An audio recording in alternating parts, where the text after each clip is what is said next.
When my father died, his brothers showed up with a will I had never seen. They said the vineyard was theirs. My father used to say that the land does not forget. He said it in the way that men of his generation said the things they believed most deeply, not as a declaration, not as an invitation to discussion, but as a statement of observable fact, the kind of thing you say about weather or gravity or the way wine behaves in a cold cellar. La terra non dimentica. He said it while walking the rows, running his fingers along the vine canes in the way he touched everything he had grown, with the specific, unhurried attention of someone who has been paying the same kind of attention to the same thing for 30 years and finds that the attention has not diminished, but deepened. I did not fully understand what he meant until the year I almost lost it all. My name is Marco Ferretti. I am 38 years old, and I am an engineer, and I live, or I lived until recently, in Milan. I grew up on a small vineyard in the Chianti Hills between Siena and Florence, in the specific, unhurried world of Tuscany that exists mostly for the people who actually live in it, rather than for the people who visit it in summer to find out what it feels like to live in it. Our land was not large, 12 hectares planted mostly with Sangiovese, some Caniolo, a small plot of white grapes my father had always been ambivalent about but had never replanted because my mother had loved them, and she had died when I was 9, and the white grapes were, in the way of irrational preservations, a form of continuing to say something he had no other language for. My father built the vineyard from essentially nothing. This is not a metaphor. When his own father died in 1974, he left the land divided between 3 sons, Aldo, who was my father, Giorgio, the eldest, and Roberto, the youngest. The land was not much even then, but it was something, and the division left each of them with a portion that was, on its own, insufficient for anything but subsistence. Aldo had decided in his late 20s that the portion he had been given was enough to build from. He had worked 30 years to prove that decision correct, replanting, modernizing, building a small cantina with the specific quality of Tuscan stone that keeps wine at the right temperature without refrigeration, developing relationships with importers in Germany and Switzerland, and, eventually, England. He had done all of this while his brothers had done other things. Giorgio had gone to Florence and worked in real estate, which had treated him reasonably well during the decades when Florentine real estate was treating everyone reasonably well. Roberto had followed Giorgio in the way that Roberto had always followed Giorgio, not because he lacked his own views, but because it had always been easier to follow than to have a view that cost something to hold. I had grown up knowing my uncles the way children know peripheral adults in their lives, as presences rather than people, as faces at Christmas and occasional summer visits, as men who wore better clothes than my father and drove newer cars, and made the kind of conversation at the dinner table that circled around the vineyard with what I understood, even as a child, as a quality of interest that was something more than polite. I left for university in Milan at 20, not because I wanted to leave the vineyard. I want to be clear about that because it matters later. I left because I had been offered a place in the engineering faculty at Politecnico, and because my father had told me, in the simple, unequivocal way he told me the things that mattered, "Go.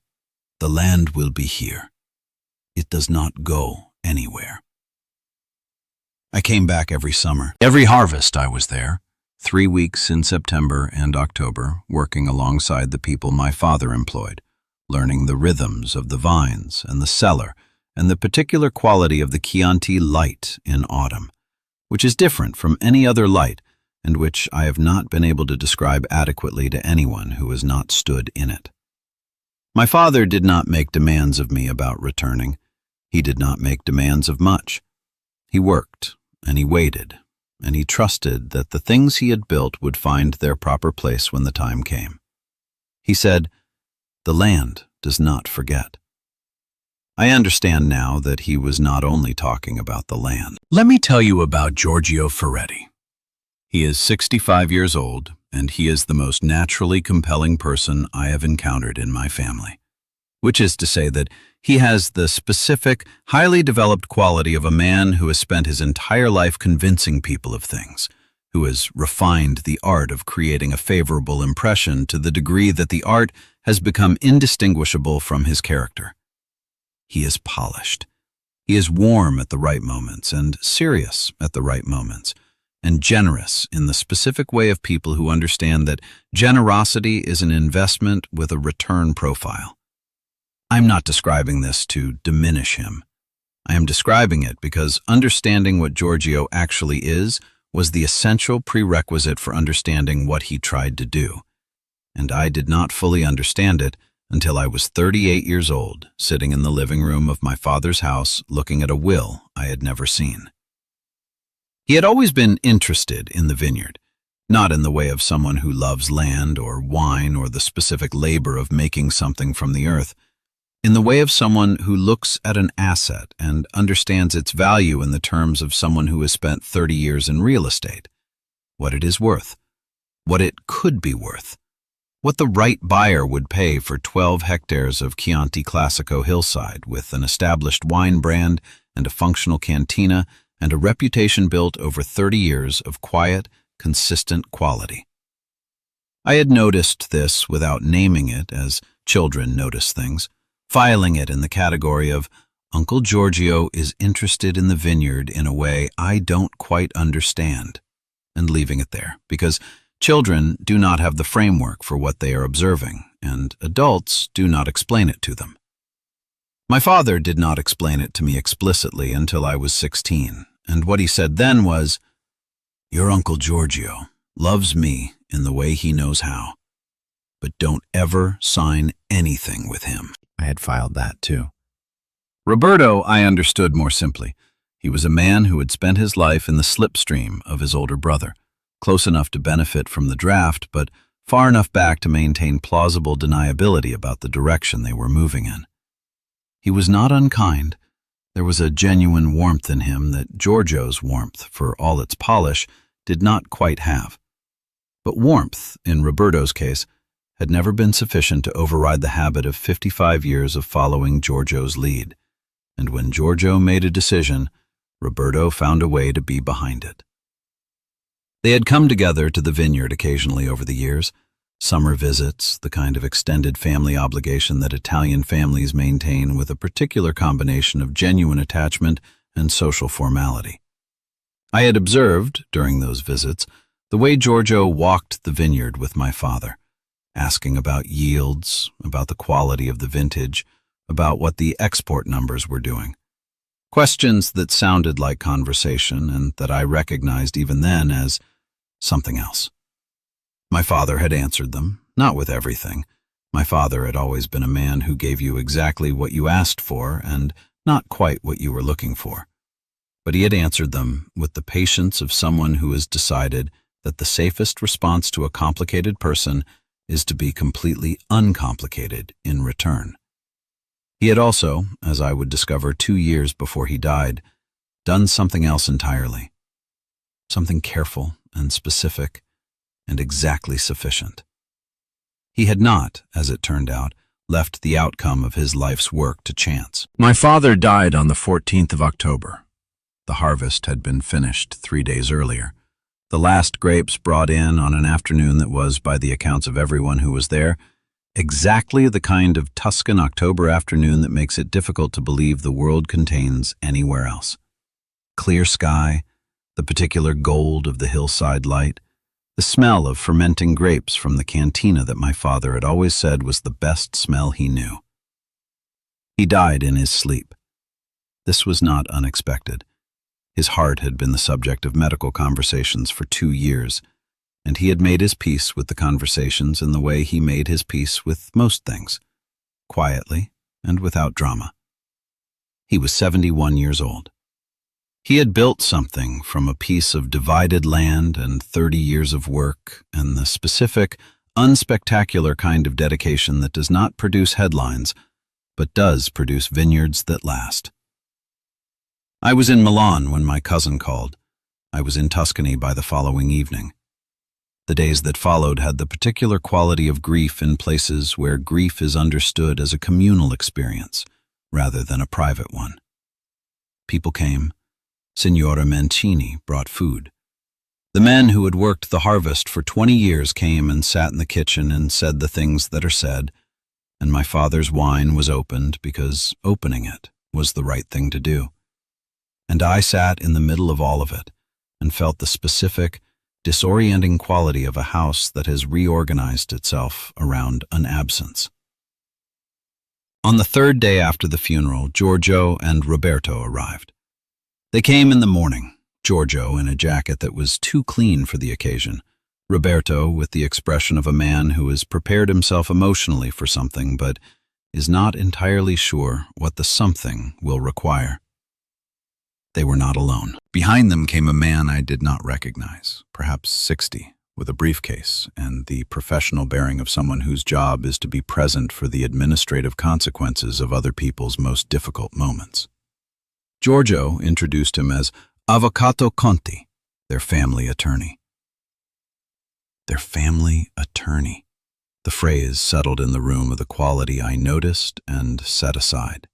They sat down at the kitchen table, the table where my father had eaten every meal for 30 years, where I had done homework as a child, where the wine from the most recent harvest was still sitting open from the night before, where Signora Mancini's food was in containers on the counter.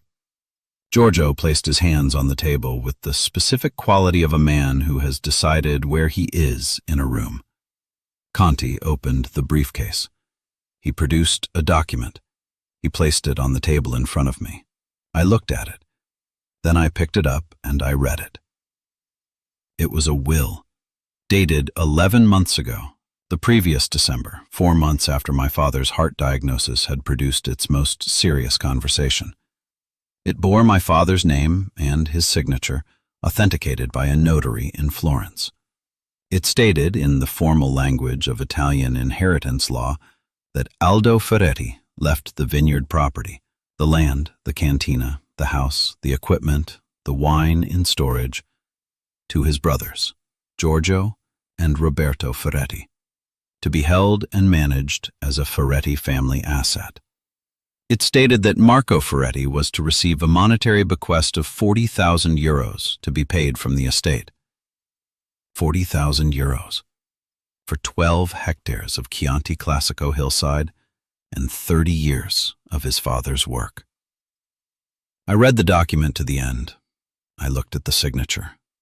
I looked at Giorgio, who was watching me with the careful warmth of a man who has rehearsed this moment and believes it is going according to plan.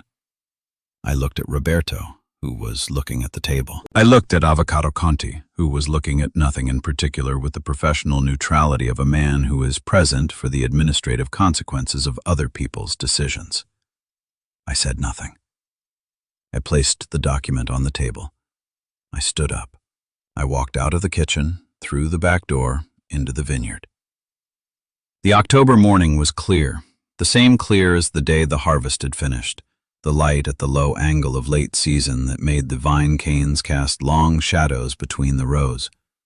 I walked to the middle of the vineyard, to the section my father had always called Il Cuore, the heart, the oldest vines, planted by his own father 50 years ago and maintained with the specific care of someone who understood what it meant to inherit something that had already been loved. I sat down between 2 rows on the dry red earth of the Chianti Hills. And I remembered what my father had told me 2 years ago. A summer afternoon on the terrace, white wine in a glass, the valley below going gold in the late light. My father looking at the land with the expression he wore when he was about to say something he had been thinking about for a long time and had finally decided to say. "I have done something," he had said. "You need to know." I had put my glass down. "I made a donazione," he said. "Everything, the land, the cantina, the house, before a notary, already registered. The vineyard has been yours since that day." I had looked at him. "Why didn't you tell me earlier?" I had said. He had smiled, in the particular way of a man who has thought about the answer to a question before the question was asked. "Because you didn't need to know yet, and because I didn't want you to carry the weight of a war that hadn't happened." He had looked at the valley. "When you need to know, and you will know when you need to know, find Bianchi in Siena. He has the original." I sat in the vineyard on the October morning, and I held that conversation in my mind. And I looked at the vine canes and the red earth and the specific quality of light that belonged to this place and to no other. And I understood two things simultaneously. The first, that the document on my father's kitchen table, with Giorgio's confident hands resting near it, was worth nothing. The second, that I needed to find Bianchi. Let me go back to that afternoon. It was August, 2 summers before he died. The kind of August afternoon in Tuscany that is almost aggressively beautiful. The heat bearing down from a sky so blue it looks painted. The cicadas going, the smell of dry earth and warm stone, and the particular resinous quality of the vine leaves in high summer. My father and I were on the terrace, which faced south and west, and caught the late afternoon light in a way that turned the valley below us a color that I have never found an adequate word for. Something between gold and amber. Something that happens for 40 minutes in the late Tuscan summer, and that I have been trying, without success, to describe to people who have not seen it since I was old enough to notice it. He poured the wine himself, a white from the plot my mother had loved, which he made in small quantities and kept mostly for personal use and occasional gifts. He poured it with the careful attention he brought to the act of pouring wine, which was the same attention he brought to everything he did that he considered worth doing. Full and deliberate and without hurry. He sat. He looked at the valley for a moment.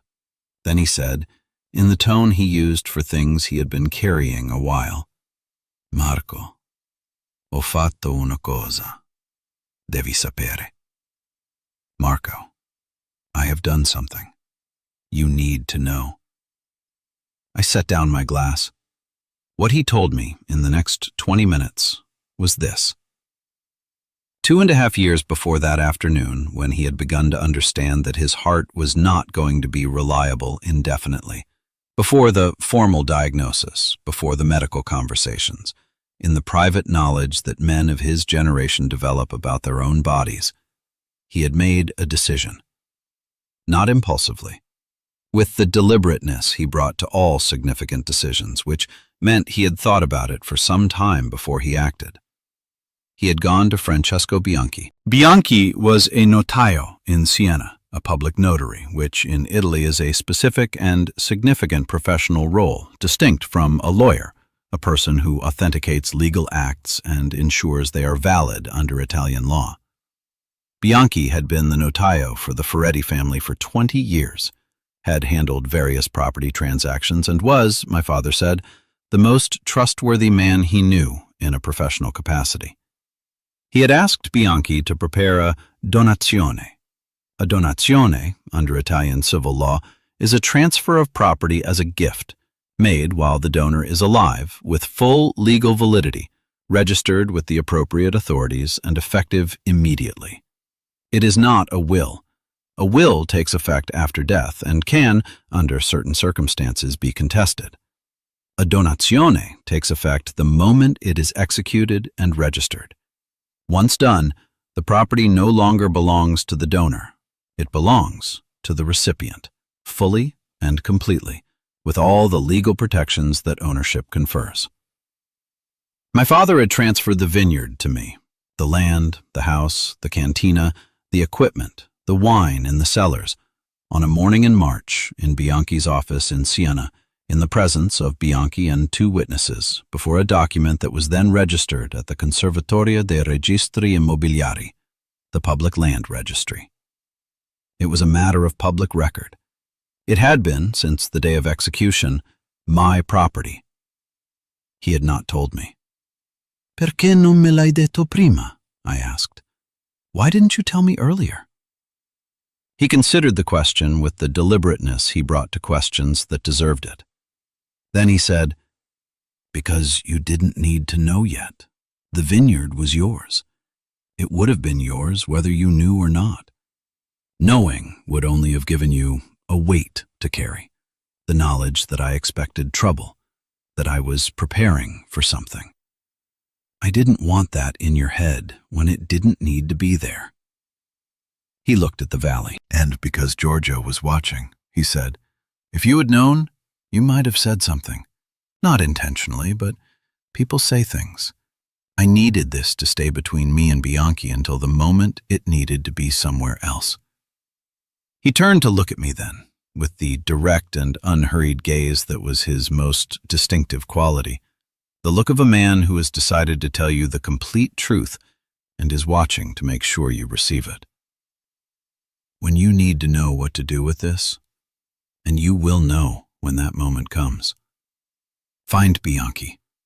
He has the original document.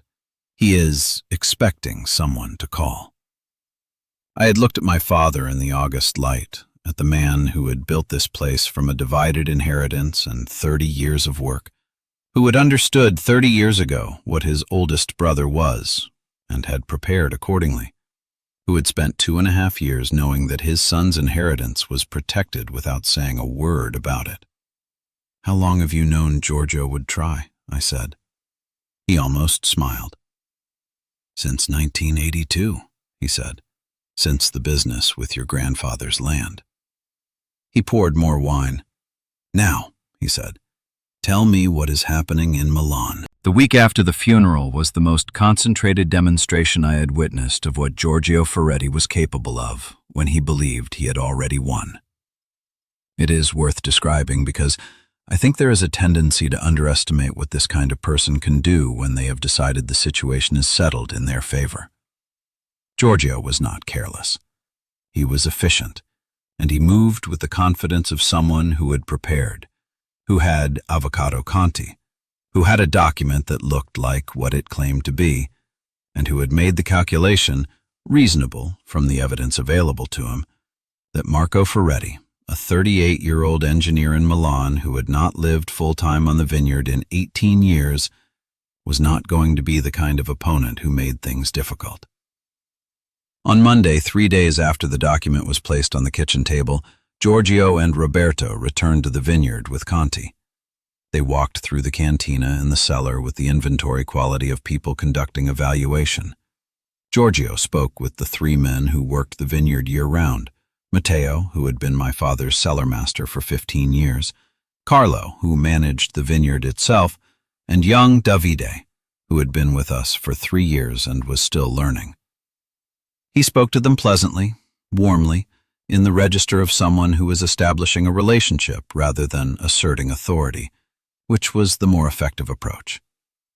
That evening, Conti sent a letter by registered mail to my father's address, which was now my address, informing me that, pursuant to the terms of the testamento of Aldo Ferretti, I was requested to vacate the property within 30 days to allow the new owners to take possession and commence management. The letter was legally formatted, correctly referenced, and clear in its implication that the 30 days were not a negotiation, but a schedule. On Wednesday, a locksmith arrived at the cantina. Giorgio had apparently arranged for the locks on the cantina and the wine cellar to be changed. The reasoning offered to Matteo, who was present and confused, was that the estate required secure management during the transition period. The practical effect was that the primary working areas of the vineyard were now accessible only to people Giorgio had decided should have access. On Thursday, Conti filed a request with the Tribunale of Siena, the local court, for the appointment of a curatore dell'eredità, an estate administrator, to manage the property during the period of inheritance proceedings. This was a legitimate legal mechanism, and it was being deployed with the specific speed of someone who understood that the fastest way to prevent an inheritance dispute from being resolved equitably was to create facts on the ground before the other side had organized a response. I watched all of this. I watched it with the particular quality of attention that my father had modeled for me over 38 years. The attention of someone who is observing a situation completely before deciding what it requires. I did not contact Giorgio.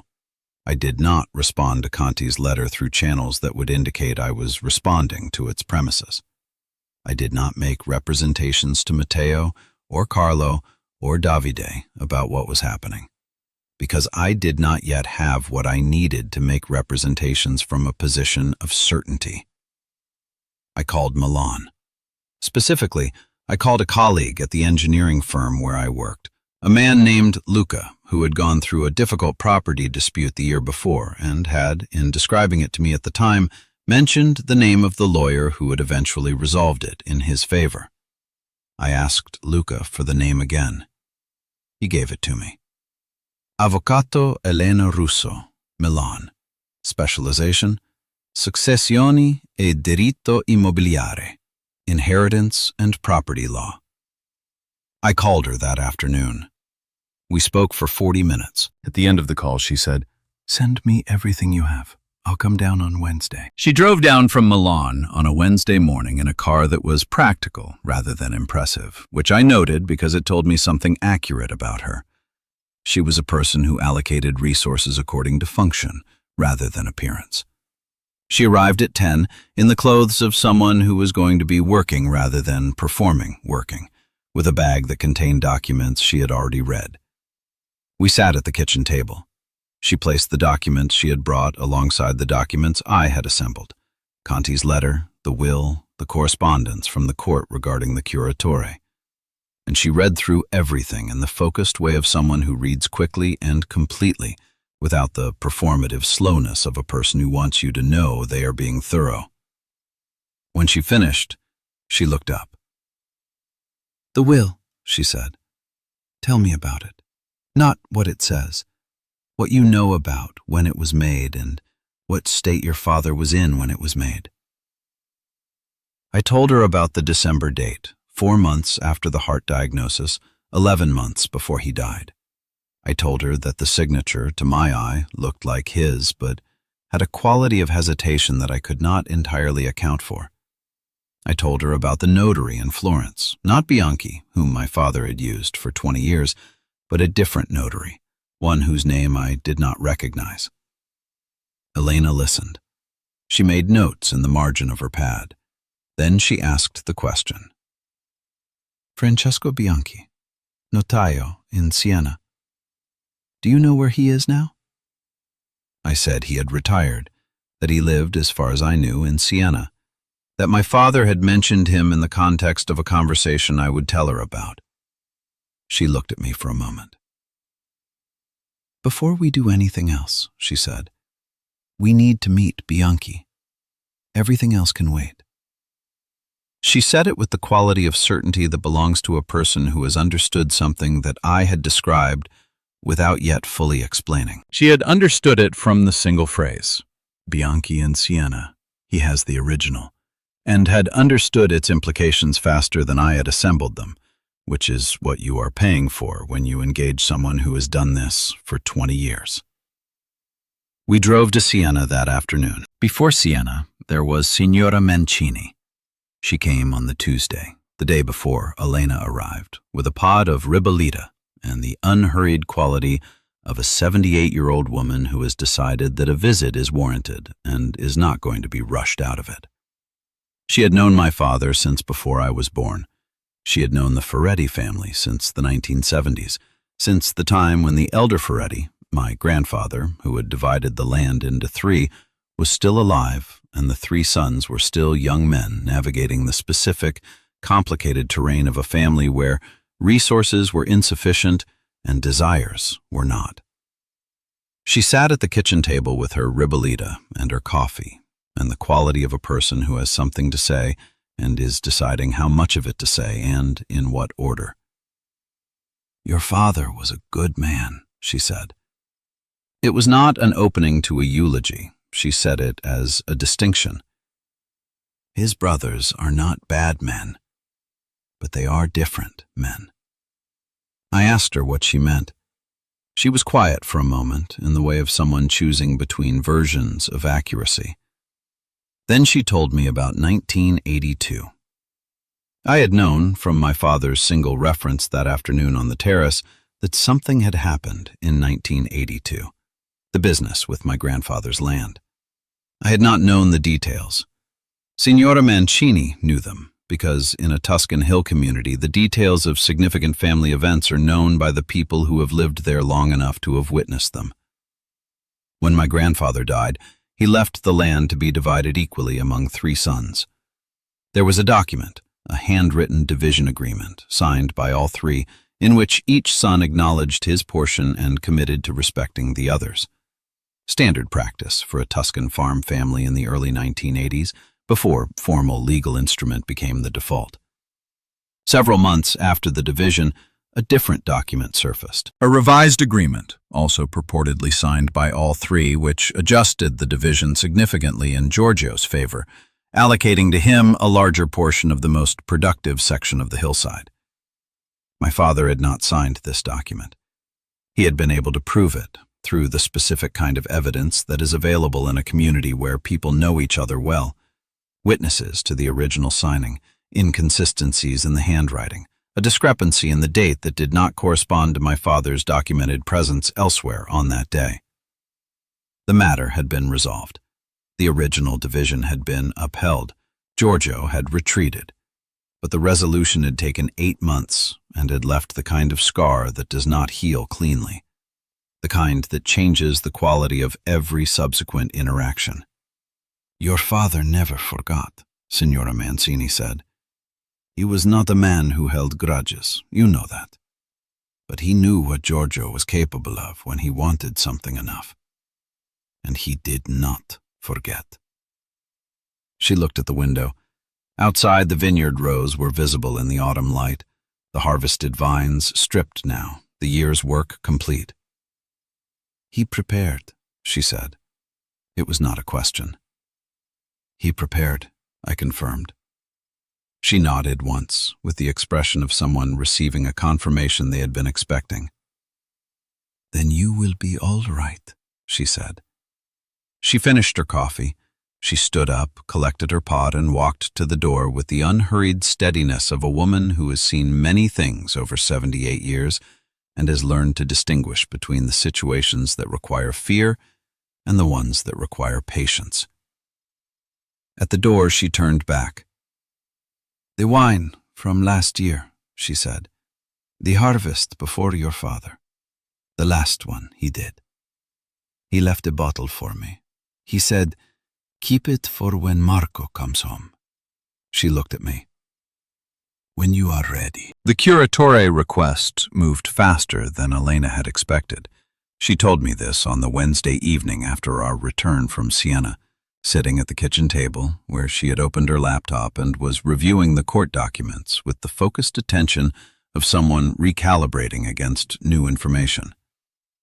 The Tribunale of Siena had apparently found Avvocato Conti's request sufficiently documented to schedule a hearing for the following week, at which point a temporary administrator could be appointed to manage the estate assets during the inheritance proceedings.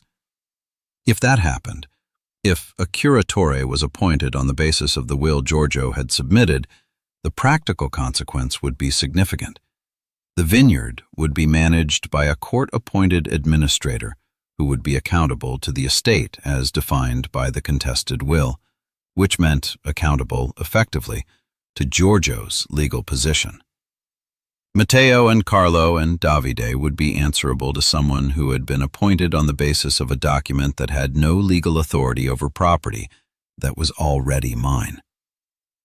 "This is the strategy," Elena said. "Not the will itself. The will won't hold once we present what we have. But the time. If he can get a curatore in place before we move, he creates a situation that is difficult to unwind quickly.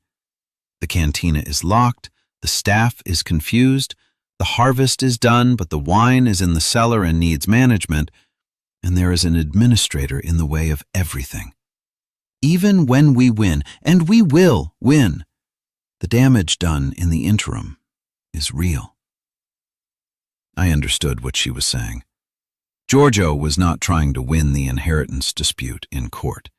He was trying to make the vineyard difficult enough to operate during the dispute that the resolution, when it came, would find the asset diminished. This was the logic of the man who had survived 30 years in Florentine real estate. You create leverage not by winning arguments, but by controlling conditions. How much time do we have? I asked. The hearing is Thursday, she said. We need to move before Thursday. She looked at me across the table. I spoke to Bianchi this afternoon, she said. He has the document. He is ready. She had called him from the car on the drive back from Siena. She had explained the situation in the crisp, factual language of a lawyer who knows what a notary needs to hear. He had listened, asked 2 questions, and then said something that she repeated to me with the quality of someone relaying information they found significant. He had said, I have been waiting for this call for 2 years. Aldo told me it would come. I sat with that for a moment. My father, 2 years ago, in Bianchi's office in Siena, signing the document that transferred the vineyard to me, had also told the notary to expect a call, had prepared Bianchi as he had prepared the donazione itself, with the same quiet, complete, forward-thinking attention. He had known.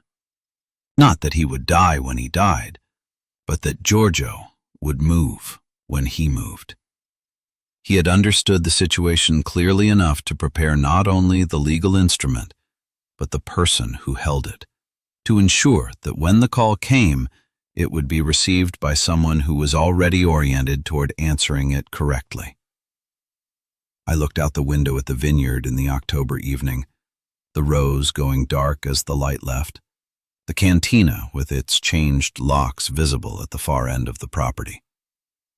Tell me what we need to do, I said. Elena opened a new document on her laptop. We write a letter, she said. The apartment was on the 3rd floor of a palazzo on Via di Città, one of the main streets that cuts through the center of Siena, 3 minutes' walk from the Piazza del Campo. The building was the kind of Sienese building that has been standing since the 14th century and has no particular interest in announcing this. Stone facade, heavy wooden door, a staircase worn smooth by centuries of use. Everything functional and old and entirely indifferent to its own beauty. We had called ahead. Bianchi was expecting us. He opened the door himself, a man of 72, compact and careful in his movements, with silver hair and the quality of stillness that I associated by then with people who had spent their professional lives in rooms where significant things happened and had learned that the appropriate response to significant things is attention rather than reaction. He wore a cardigan and reading glasses pushed up on his forehead. He looked at me in the doorway with an expression that was, unmistakably, recognition. Not of my face, which he had not seen before, but of something in the face that he had been told to expect. Lei è Marco, he said. Si vede subito. You are Marco. One can see it immediately. He stepped back to let us in. The apartment was a working man's retirement. Books on every surface, documents in organized stacks, a desk near the window overlooking the street that still had the quality of a desk in regular use. He had continued, Elena had told me on the drive down, to consult informally on notarial matters for colleagues even after his formal retirement. Old habits in people who have done serious work for 40 years do not dissolve cleanly. He poured wine, a Chianti, which I understood was not accidental, and we sat in the chairs near the window, with the afternoon light coming in from the street below and the sounds of Siena doing what Siena does in late October, which is to go about its life with the unhurried quality of a city that has been going about its life for 7 centuries and does not expect to be rushed. He told us about the afternoon my father had come to see him. It was a Monday in March, he said. He came alone. He had called ahead, not to make an appointment, just to ask if I had time. He arrived at 3 in the afternoon. He sat in that chair. He indicated the chair where I was sitting. And he told me what he wanted. What Aldo had wanted was the donazione. He had known what it was, what it required, what its legal effect would be. He had not asked Bianchi to explain or advise. He had asked Bianchi to execute. He had come with a clear mind and full understanding of what he was doing. He brought the property documents himself, Bianchi said. Everything that was needed. He had done his preparation. We spent perhaps an hour going through the details, not because anything was unclear, but because I wanted to make sure he understood every consequence. He was not a young man, his health was not strong, and a donazione is irrevocable. Once done, it cannot be undone. He paused. He knew, he said. He said, I have known what I wanted to do with this property for 30 years. I am not making this decision today. I am only signing the paper for it today. The document had been executed that afternoon. 2 witnesses, members of Bianchi's former office staff who had come in for the purpose.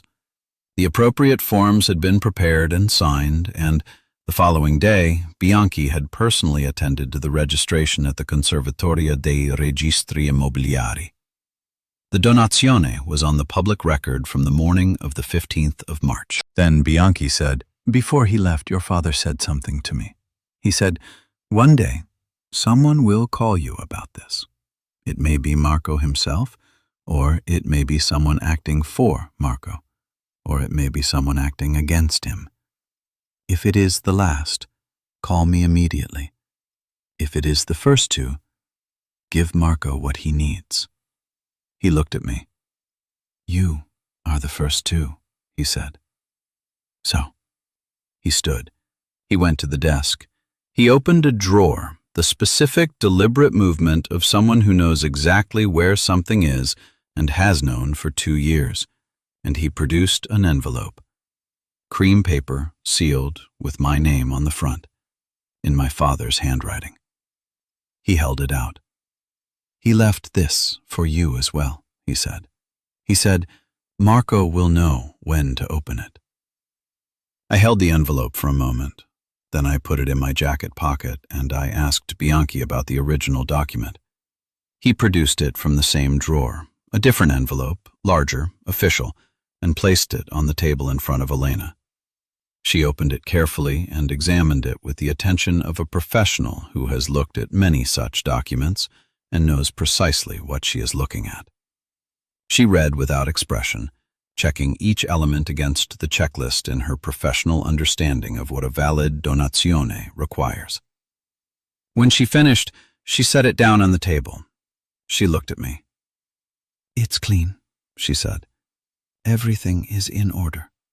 Properly executed, properly registered, properly effective as of the date of execution. She paused. The vineyard has been yours since March 15th, 2 years ago. At the moment your uncle presented that will in your father's kitchen, the property described in it did not belong to your father. It belonged to you. The room was very quiet. Outside the window, Siena went about its afternoon. Let me explain what this meant in precise legal terms, because the precision matters. Under Italian civil law, the Codice Civile, a donazione is a contract by which one party, the donor, transfers a right or asset to another party, the donee, as a gift, with immediate legal effect.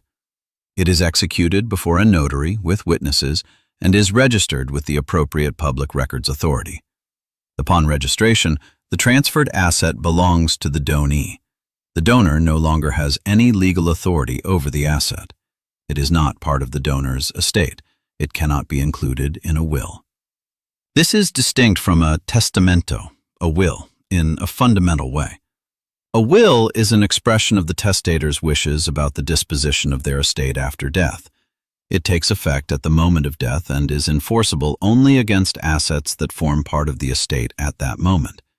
If an asset is not part of the estate, if it has already been transferred to someone else, it cannot be disposed of by will. My father had transferred the vineyard to me on March 15th, 2 years before he died. The vineyard was not part of his estate on the day he died. It was not available to be disposed of by will. The document that Giorgio had presented in the kitchen, the will, signed the previous December, 11 months before my father's death, purported to leave the vineyard to Giorgio and Roberto. But the vineyard was not my father's to leave. It had been mine for over 2 years at the point of signing. This made the will not merely contestable, it made it legally void with respect to the vineyard, regardless of the authenticity of the signature or the validity of the notarization. You cannot bequeath what you do not own. The donazione was registered. It was a public record. It had been a public record since March 15th. Giorgio's lawyers had not found it. Elena had looked at this fact, the failure to find a public record, and had offered me her assessment in the car on the way back from Siena. It is possible they searched and found it and chose to proceed anyway, betting that you would not know, she said. It is also possible, and I think more likely, that they did not search, that they prepared the will and retained Conti and moved quickly because they believed the situation was straightforward, that they assessed you as someone who would not know what to look for, and that this assessment led them to skip a step they would otherwise have taken. She had paused. Both possibilities are consistent with the same fundamental error, she said. They underestimated your father. I thought about my father at his kitchen table 30 years ago, deciding what to do with a divided inheritance and a brother who had already demonstrated what he was capable of when he wanted something badly enough. I thought about him 30 years later, going alone to Bianchi's office on a Monday afternoon in March, with all the documents prepared, with the 2 witnesses arranged, with the letter already written for the envelope he would leave in Bianchi's drawer. He had not underestimated anyone. La terra non dimentica. The land does not forget. Neither, it turned out, did the public registry. There was one more thing, and Elena told me about it on the evening before she sent the letter to Conti. She had, in the days between our visit to Bianchi and the drafting of the response, conducted the search that Giorgio's legal team apparently had not, or had conducted incompletely. She had looked at the full public record of property transactions involving the Ferretti family in the Chianti Classico area, going back 20 years. What she found was the donazione, which she had expected to find. What she had not entirely expected was the annotation in the registry that accompanied it, a note made by Bianchi at the time of registration in the margin of the record, which read, Donazione eseguita con piena capacità del donante, consapevole degli effetti legali e familiari. The donazione was executed with full legal capacity of the donor, who was aware of the legal and family consequences. This annotation was not standard. Notaries do not typically add such notes to donazione registrations.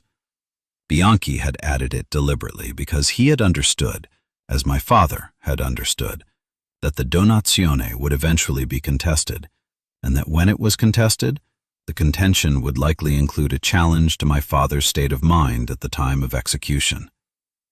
Bianchi had anticipated the challenge and had answered it in the margin of the public record 2 years before the challenge was made.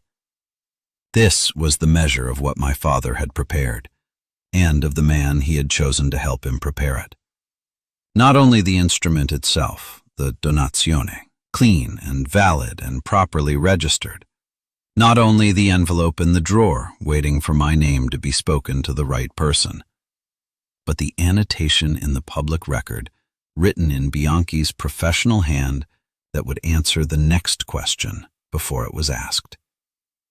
Your father was more strategically sophisticated than your uncle gave him credit for, Elena said. He was more strategically sophisticated than most people gave him credit for, I said. She nodded. That is frequently true of people who prefer to work rather than to be seen working. I thought about Giorgio walking the vineyard with his inventory gaze, asking about yields and export numbers, making the calculations that men who look at land as an asset make when they are deciding whether and when to move. He had not seen what was actually there, which was a man who had understood him completely since 1982 and had been preparing, quietly and without announcement, for the moment Giorgio would try again. Giorgio had made an error that I have thought about many times since, because I think it is an error that is worth understanding. He had conflated the kind of intelligence he could see, the intelligence that operates through speech and presentation and the management of rooms, with intelligence itself. He had not considered that a man who walked rows of vines for 30 years, who talked little and worked much, who had spent his life developing a specific and profound understanding of a specific and limited piece of the world, might also have understood the situation he was in, the people he was dealing with, and the nature of the threat he faced. He had not asked what his brother might know. He had looked at what his brother appeared to be. Those are different questions. The letter was one page. Elena did not write a letter that performed its own strength. She did not write with the aggressive confidence of someone who has won and wants the other side to know it. She wrote with the economy of someone who knows that a demonstration of force is most effective when it is precise rather than expansive, when it says exactly what is needed and relies on the recipient to understand the implications rather than spelling them out. The letter was addressed to Avvocato Conti. It noted that Elena represented Marco Ferretti in the matter of the estate of Aldo Ferretti. It then made 3 statements, each supported by document references. The first statement, that a donazione of the property described in the testamento of Aldo Ferretti had been executed on March 15th, 2 years prior to Aldo's death, before Notaio Francesco Bianchi of Siena, and registered at the Conservatoria dei Registri Immobiliari on March 16th of the same year. A certified copy of the registration was enclosed. The second statement, that pursuant to the donazione, the property in question had been legally transferred to Marco Ferretti on the date of registration and had since that date been the exclusive legal property of Marco Ferretti, with all attendant rights and encumbrances. The property had therefore not formed part of the estate of Aldo Ferretti at any point after the date of registration, including at the time of his death. The third statement, that the testamento presented to Marco Ferretti, insofar as it purported to dispose of the above property, was without legal effect in relation to that property, as the property was not available to be disposed of by the testator at the time of signing or at any subsequent point. The letter concluded with 2 sentences. We are prepared to meet with your clients to discuss the resolution of this matter at their earliest convenience. In the interim, we request that all actions taken on the basis of the testamento regarding the above property be suspended immediately, pending that discussion. No threats, no dramatics, just the facts, the document references, and a request. Elena sent it on a Wednesday morning. Conti called her office 4 hours after the letter was delivered. He asked for a meeting. The meeting between Elena and Conti took place on a Friday in Conti's office in Siena. I was not present at Elena's suggestion. Your presence changes the dynamic, she said. I want it to stay technical because technical is where we win cleanly. I spent that Friday morning in the vineyard, not pacing, not waiting in any anxious sense, working, or rather being present in the way of someone who has decided that being present in the place that matters is the appropriate response to waiting for news about whether that place will remain theirs. Matteo was there, and Carlo, and we talked about the work. What needed doing before winter, which rows needed attention, what the wine in the cellar required. Elena called at noon. She was brief, in the way of someone who has a clear result to report and does not see the value in dramatic preamble. "It's done," she said. "The curatore application has been withdrawn. All actions taken on the basis of the testamento have been suspended. Your uncles are stepping back." I was in the middle of row 7, the oldest section, the vines my grandfather had planted, and I stood there with the phone against my ear and looked at the row in front of me and said nothing for a moment. "What happened in the room?" I said. "Conti had already verified the donazione before we met," she said. "He had called Bianchi's office. He had pulled the registry records himself. He walked into the meeting knowing what he knew, which was that there was no viable path forward for his clients on the property claim." A pause. "He is a professional. He understood the situation when he saw it." "And Giorgio?" "Not in the room. Conti represented him. But the instructions he came with were to reach a settlement if the legal position was what it appeared to be. Giorgio is many things. He is not someone who fights battles he cannot win." This was, I thought, accurate. Giorgio was a man of calculation, and calculation requires reassessment when the inputs change. He had made a calculation based on certain assumptions about what existed and what did not, and the donazione had invalidated the assumptions. The sensible response to invalidated assumptions is to revise the calculation. He had revised it. There had been no discussion of apology or acknowledgement, no formal statement from Giorgio about the will or its provenance. These were matters Elena had not pressed, because pressing them would have complicated a settlement that was otherwise clean. The vineyard was mine. The legal claim against it was withdrawn. The cantina locks would be restored by the end of the day. I had stood in the vineyard for another moment after she called, with the October morning around me and the vines and the red earth and the specific quality of light that belonged to this place. And I had felt the thing that arrives when a long tension resolves. Not triumph, not satisfaction in any simple sense. Something more like the return of solid ground, the specific structural quality of a floor that was always there, reasserting itself. Then I had gone to find Matteo and told him the locks would be restored. He had nodded once, without drama, in the way of a man for whom the vineyard's continuation was always the important thing. We had gone back to work. I stayed. This surprised people who knew me primarily as the engineer in Milan. I stayed not because the legal situation required it, not because the vineyard needed me specifically over the winter, but because I stayed in the way that you stay somewhere when you have finally understood that it is where you belong. It took a little time to understand that. Not as a decision. Decisions are made in moments.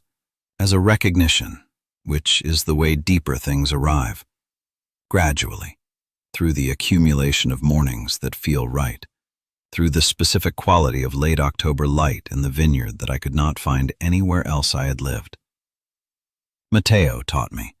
He showed me the cellar work, the monitoring, the tasting, the specific patience of wine in barrels that requires attention without interference. He showed me the winter pruning, the assessment of each vine, the decisions about which canes to keep and which to remove, the balance between production and the long health of the plant that a good viticulturist holds simultaneously. He showed me the records my father had kept, notebooks going back 20 years, a handwritten log of each vintage, each decision, each season's characteristics. My father's handwriting in 20 years of notebooks. I read them over the winter, in the evenings, at the kitchen table. Enough of them to understand the accumulation they represented. The patient, specific, daily attention of a man who had spent his life developing a relationship with a particular piece of land and had documented that relationship with the same care he brought to everything that mattered. In December, I opened the envelope Bianchi had given me. The letter was 1 page, in my father's handwriting, written in the careful script of a man who had prepared what he wanted to say before sitting down to write it. He began, Marco, if you are reading this, it went the way I thought it would go. I am glad you found Bianchi. He wrote about the vineyard, not about the legal arrangements. Those he had already communicated directly, but about the land itself, about what it had meant to him, about the specific quality of attention that 30 years had taught him and that he wanted me to understand was not something you could inherit in the way you inherited property. It was something you developed through the practice of it, through walking the rows and paying attention to what you found there, through the patient acceptance of the seasons as they were, not as you needed them to be. He wrote about my mother, about the white grapes which he had kept because she had loved them and because grief, he had learned, required its objects, specific, physical, persistent objects that allowed the grief to have somewhere to go when it became unmanageable. He wrote near the end, "I did not tell you about the donazione earlier because I did not want you to carry a shadow I had already dealt with. The shadow was mine to carry. The vineyard, when you received it, was meant to be light." He ended, "Walk the rows in the mornings. Pay attention to what you find. The land will tell you what it remembers." I folded the letter. I put it in the same envelope it had arrived in. I placed it with the notebooks in the drawer of the kitchen table where it would stay. Then I went to bed. In the morning, I walked the rows. There is a particular quality that the Chianti Hills have in early morning, in the months between the harvest and the spring. The bare vines, the red earth, the low winter sun that comes in at an angle and makes the whole landscape look briefly like a detail from a painting rather than an actual place. I have been walking the rows in this light since November, and I have begun to understand what my father understood about it, that the repetition of the attention is not monotony, but accumulation.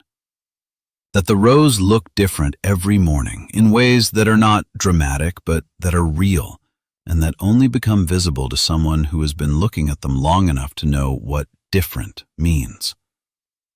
I want to tell you what I know now, from the other side of what happened.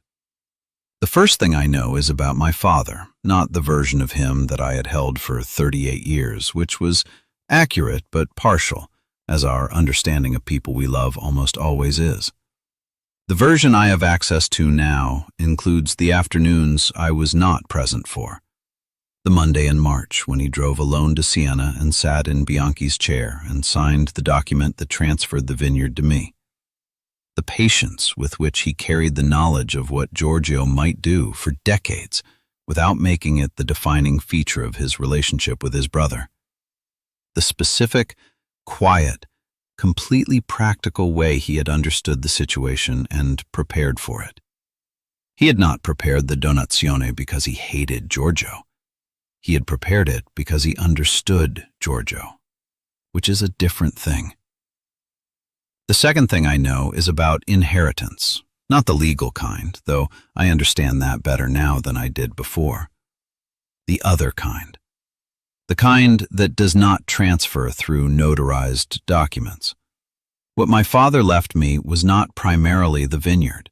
He left me the vineyard with documents, cleanly, in a way that could not be effectively contested. But what he left me, what I am only beginning to understand, is the practice of attention. The specific, unhurried quality of attention to a thing over time that he had developed through 30 years of walking these rows and reading these vines and keeping these notebooks, and that I am beginning, slowly, in my own way, to develop myself. I'm not a vintner yet. I will need years before I am. Matteo is patient, and the vineyard is patient, and the vines do not particularly care how long it takes. The third thing I know is about what Giorgio did and what it means. I have chosen not to be angry about it, not the result of careful moral reasoning. It is more that the anger has not found a place to settle in me, because the anger's natural object is a man whose action failed completely, whose preparation was insufficient, whose calculation did not account for what his brother had done and what his brother's son would find. Giorgio wanted something he had not built. This is the oldest story in the world. He could have owned the vineyard. He could not have been the person my father was in relation to it, the person who had walked these rows for 30 years and earned the specific relationship with this land that the rows offered to the person who paid them the right kind of attention. He could have the land. He could not have what the land actually was. My father understood this. I think this is why he was not, in the end, afraid of what Giorgio might do, because the vineyard, for all its legal and economic value, was not primarily a legal and economic entity. It was 30 years of a particular man's attention. It was the notebooks in the kitchen drawer. It was the white grapes that my mother had loved. You cannot steal that. The fourth thing I know is about the people who were on the right side of this without being asked. Elena, who drove from Milan on a Wednesday and read everything carefully and asked the one question that mattered. Bianchi, who had kept an envelope in a drawer for 2 years and who had answered his door when we knocked with the unhurried readiness of a man who had been preparing for the knock. Signora Mancini, who had lived through the 1982 dispute and had kept the knowledge of it in the precise, uncorrupted way of someone who understands that accurate memory is a form of service to the truth. And Matteo, who had gone on working through the lockouts and the confusion with the quiet fidelity of someone who had understood that the vineyard's continuation was the important thing. None of them had been asked to be what they were. They had simply been what they were, and what they were had been sufficient. One evening in November, Signora Mancini came with the bottle, the wine from the last harvest my father had done, the harvest before his final October, the vintage he had finished and bottled and labeled and set aside. She brought it in the way she brought everything, without ceremony, as though delivering a thing that belonged to its recipient and was overdue in arriving. She placed it on the kitchen table. She sat down. I found 2 glasses. We opened it together. It was, as wine goes, very good. Not extraordinary in the way that the wines of famous estates are extraordinary. Good in the way that something well made by a person who understood their craft is good. Honest, specific, characteristic of this place and this year and the specific decisions my father had made in the rows and in the cellar. We drank it slowly. Signora Mancini told me stories about my father that I had not heard. Not the formal stories of a man's accomplishments, but the smaller ones, the kind that accumulate over 50 years of living near someone. The year the late frost came and he had covered every vine by hand through the night because he would not lose the crop. The evening after my mother died, when he had sat in the vineyard until past midnight and she had brought him a coat and sat with him without speaking. The way he had taught young David to prune, with the patient attention of someone who understood that knowledge transferred through the hands as much as through instruction. I listened.